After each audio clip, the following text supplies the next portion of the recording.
Hello, hello, hello.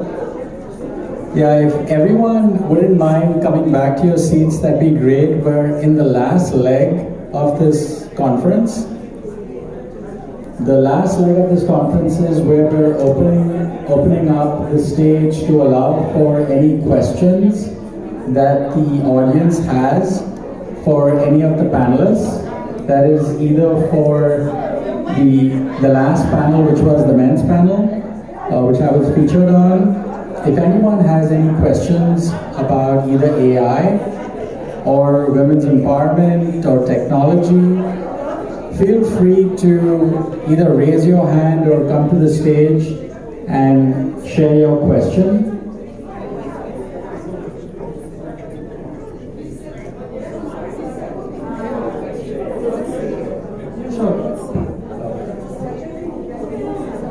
Does anyone have any questions on the last panel? Please go ahead, come up. My question is to you.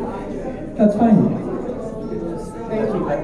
Okay, so my name is Eniola Ekubi. So the question is for you, sir. You talked about mentoring. So how do we get girls to come on the mentoring program, especially seeing as you are here in New York? So we're talking about children, people in Nigeria, for instance. How do they get onto the mentoring?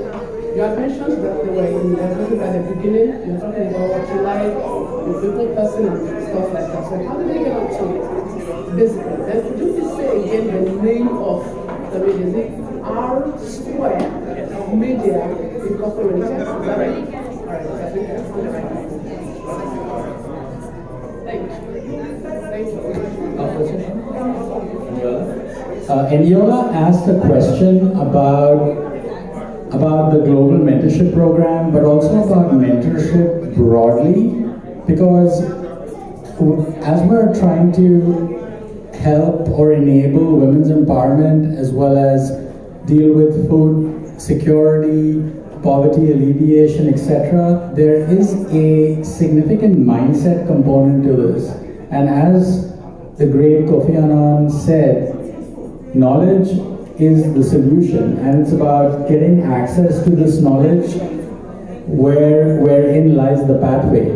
The specific question was, how do students in Nigeria, Ghana, other African nations benefit from this mentorship program? Well, it's actually very simple, because the reason why this mentorship program is so popular is because it is 100% remote. Yes, you could literally be working in your PJs, or that's what we say here in America, PJs or pajamas. You could be working in your PJs and not have to deal with any travel, and still accurately and honestly say that you were working with a New York City award-winning public relations agency, which Rsquare Media is. So the short answer is, it's a remote mentorship program. Anyone can participate in the mentorship program by simply applying. The process of application is very simple. You simply jump on my Calendly link. They will be meeting with me personally. I think that talent and human resources is something that's so critical that it's not something that anyone can do. Me as the leader and the CEO of the company, I take personal responsibility in the advancement of women empowerment as well as the people that we bring on board. That's why I personally meet with every single applicant that we receive. And I have had various conversations with various applications lately from Uganda, from Ethiopia, from Nigeria, from Liberia, from South Africa, and various other African nations, many of whom are our current team members as well, and they're all doing amazing work. So all the process is so simple. They literally jump on my Calendly link, select a time of their choosing. The calendar invite contains the Zoom information. They click on the link, they can access Zoom from their phone. or a desktop or any device. And the interview process also is extremely simple because, like I said, a number one goal is stress-free. So stress-free means I don't want to be stressed, but more importantly, I don't want to stress you as the interviewer. And it often is as simple as a friendly chat two friends may have at their favorite coffee shop. The conversation is 15-20 minutes, it's not long, and there's an instant decision as to whether they've been selected or not. There's no suspense, nail-biting suspense about if they've made it, not made it, selected, not selected. I tell them on the spot. And the next steps are very simple. They just need to email my manager, Kat Walker, and tell her when they want to start. So how simple is that? They decide when they want to start, and accessing the program is something that they can do remotely. And the entire program actually has been remote since 2016, which is why when the pandemic happened, it didn't really change our business operations since we were already remote at that point in time. So I hope I answered the question, and I'd like to see, thank you. I'd like to open it up for anyone else. If anyone else has any question either on AI, please, the woman in red, please. What's your name? Okay, thank you. My name is Mercy Anino Ishwe. I have a question for you. We talked about connecting. We have the public Wi-Fi's and so. Connecting to the public Wi-Fi, I've heard of cases where people have stolen identity. So we're often advised not to connect to just any Wi-Fi. So what do you have to say on that? How do we protect us? Information from getting stolen using the public Wi-Fi? Thank you. That's a great question. By the way, I'm a Messi fan, as in Messi, the football player. So, just saying, love the name though.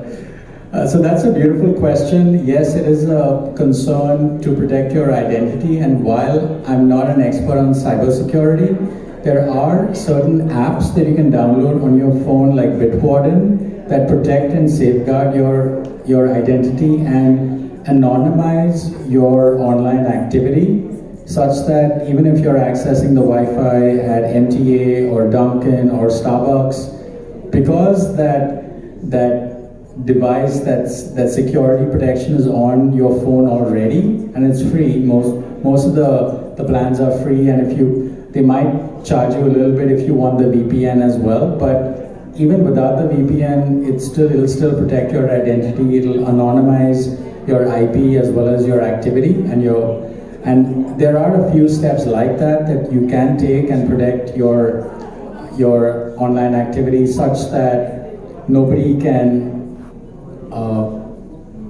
as they say, scrape the information from your device or from the cache on your hardware.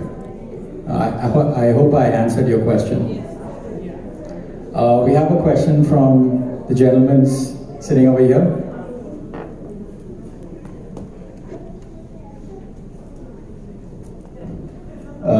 One thing I actually just wanted to add is, like, there are a lot of different VPNs. One I like to use is McAfee. I have that on my computer and my laptop that has a VPN included. It encrypts your data on all public Wi-Fi's. I think also one thing of a question in terms of the potential of AI to help alleviating poverty and homelessness in the US and across the world is there are many fears that many have about AI kind of overtaking jobs in the workforce. What would be your response to that, and how do you think that AI in general can help with finding a job, even if you don't have as much experience as many companies do require a certain amount of experience when you're entering the job market? So my name is Nicholas Frontinini. I'm an innovation lab producer. I've actually have been working with Rajiv and Rsquare Media for about a year and a half now. the communications marketing professional, and have coincidentally used several of the AI that Rajiv mentioned, such as ChatGPT or even Lumen 5. Thank you for that question, Nick. The question again was, is AI going to take our jobs? Well, the good news is that AI is producing jobs. And think of it this way, AI is a machine. It's like a car. So is our cars taking the jobs away from cows? Maybe. But the car still needs somebody to drive it as of now, right? So we as the humans that are controlling the AI need to know how to use it so that, because that's the new category of jobs. We have these things called prompt engineers. Prompt engineers essentially are people that type out small words, small sentences that tell ChatGPT exactly what to do. Because if you ask ChatGPT the wrong thing, it'll produce garbage. And if you ask it the right thing, it'll produce awesome content that will seem extremely compelling and valuable. So a job that didn't exist previously was the prompt engineer job, and it's literally somebody that can think as to what information or instruction the machine needs to produce the kind of output or result you're looking for. So I think Nick, I hope I answered your question, but I think this is something that Maya mentioned as well, and I think Maya is an expert on AI. So Maya, do you want to add to that? Thank you so much, Rajiv. Thank you so much, Nick, for the question. So I totally agree with what Rajiv has said. So there are, if I remember correctly, they do believe globally AI can actually not only create jobs, but actually adding the economic value up to $30 trillion. So that's more than the annual GDP of the United States. So that's a lot of value creation there. And on the more personal, like individual level, so I do believe it makes people more productive. So you can actually spend, everybody, including me, myself, there are part of the job that's repetitive, and I would love for someone to take it, for AI to do it for me, so that I can focus on more on the work that actually more creative, that's more, as a human being, I enjoy it more, right? So that's one. And also I believe earlier today, a lady asked a question about AI, and they have the artificial intelligence, but do they actually have emotional intelligence? So I also want to take the question to answer that.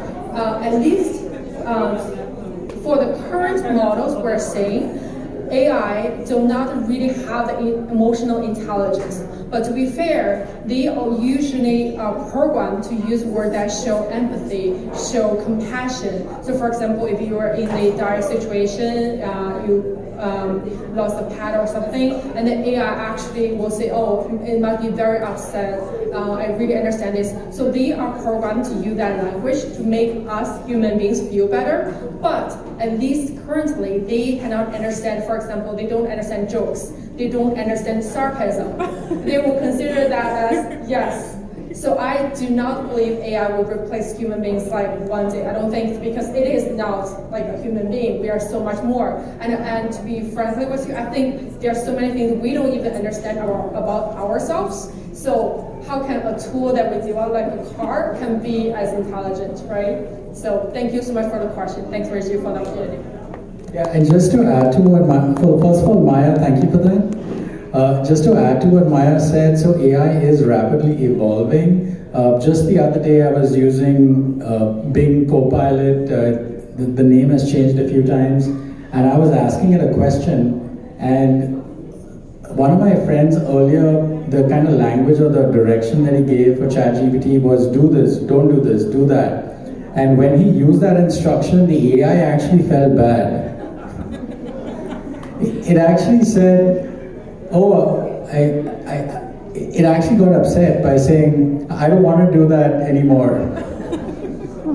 So I think even though I don't know if Bing AI has emotion inside of it or it's mimicking emotion, but I think, to go to what Maya said, it is building off of various databases and language models based on which to allow for that functionality and that ability, such that in the future they actually will mimic human emotion. And in fact, one of my friends was telling me that there's a new technology out there where they can send out an AI to make phone calls and appointment setting, where you will not realize that it's an AI. It will even laugh at your jokes, and it'll even hear you eating something and say, "Oh, did I catch you at lunch? Should I call back?" I was zapped when I heard that. So that is the advancement of one company that's already out there as far as that ability. But the point still is that as far as what I've shared, there's a $90 billion opportunity in the content creation space. That AI is sitting out there. It needs users to tell it what to do. And that's the biggest opportunity out there. So, Nick, to answer your question, yes. Will it take jobs? No, I think it's actually creating jobs. It's creating jobs on a scale that we've never seen before. Does anyone have any other questions, either on AI or on women empowerment or coaching or mentoring or any of these topics that you've heard today, either in this panel or the panel prior to this?